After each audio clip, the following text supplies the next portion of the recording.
I'm joined now by the co-founder and CEO of Brilliant Detroit, Cindy Eggleton, Pastor Larry Simmons, the Executive Director of Brightmoor Alliance, and Camarrah Morgan, Network Partner with the Fisher Foundation. Thanks for being here. Thank you.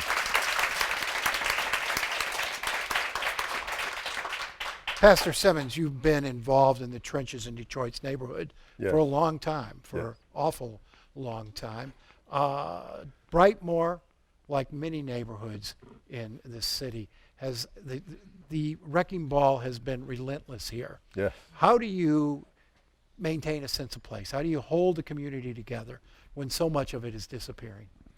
Well, there are 15,000 parcels in Brightmoor. 9,000 of them are vacant lots. Of the 6,000 left, about 2,000 of those are houses that have to be torn down. So there are 4,000 occupied buildings in our community. And they're occupied by people like you see here who have a fire to live.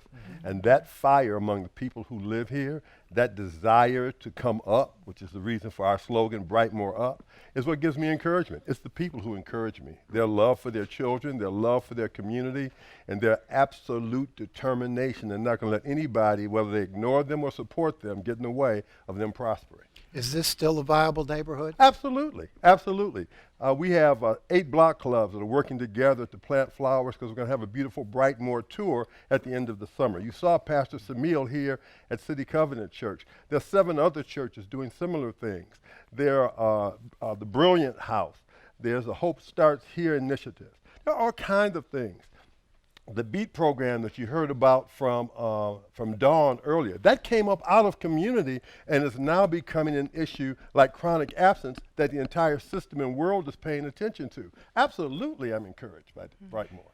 Camarrah, when you add blight and abandonment to the challenges already facing children who live in poverty and who are surrounded oftentimes by violence, what unique challenges does that present?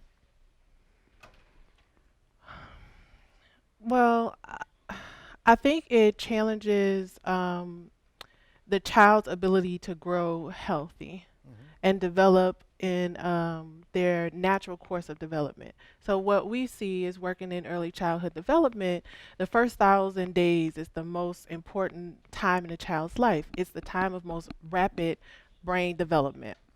700 connections a minute are being made for that child. And when trauma happens during that child's life during that time, could be the death of a parent, could be seeing gunshots, could be observing blight, all of these types of things that we've talked about, abuse and neglect, it actually can create mental health challenges later in life. It can stagnate their growth and development. It causes some prevention of development. And so what we've been focusing on a lot is really how do we help to create safe, loving, caring, educational, supportive environments from 0 to 8 years old so that children can help to become resilient and develop that resiliency that they need to overcome some of what they're experiencing in that young period of their life. Are you seeing a lot of transients? Are you seeing children who are in your programs one week and then gone the next?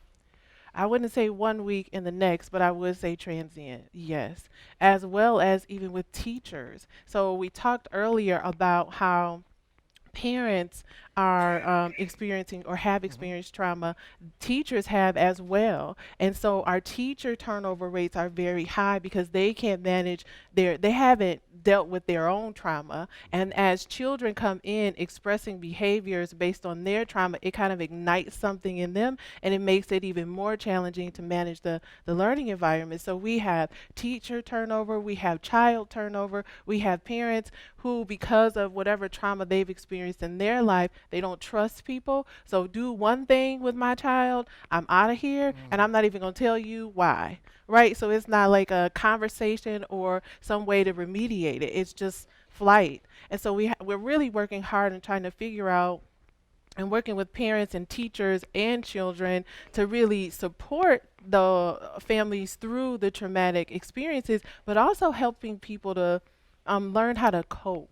right? Teachers, how they can manage and understand their own trauma, but really create spaces in the environment that make it calm and peaceful, how to manage some of those behaviors, how to work through, and how to have supportive learning environments for children. Do we have the ability yet to follow a child throughout the city as the family moves, to follow that child from program to program and make sure there's an uninterrupted, the services provided are uninterrupted? Wow, that would be ideal. And I think we're all hopeful that we will have something like that in the future. The state, I was just at a meeting earlier where the state was Governor Whitmer's office. Someone was there speaking about how we're working on unique identifier codes so that we can better understand where children are going. But at this time, we don't. We don't know where they go. And even if they stay in Brightmoor in an early care and education setting from 0 to 5, which many families do, we don't know where they go to kindergarten. So there's no continuity even there, and that's a challenge. Makes everything more difficult. Absolutely. But you know, Nolan, what's continuous is that children are in the homes of their parents and caregivers. Yes. And so we began to talk about the 6-a-days.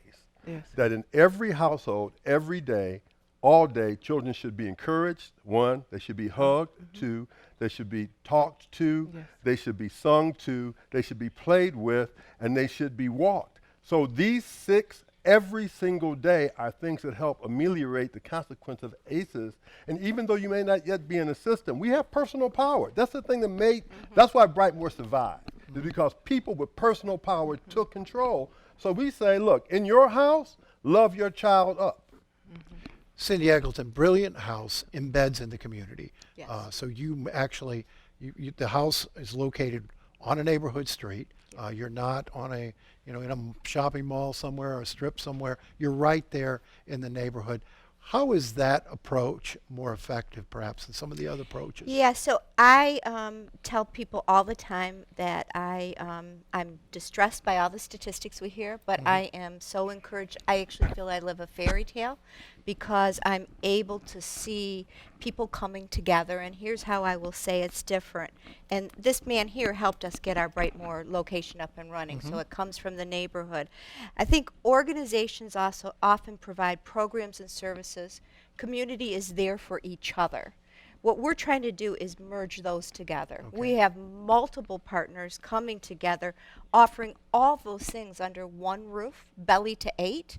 But what really is at the essence of that, and Brightmoor is so strong as a community, is we have to be there for each other. That's where the people power comes.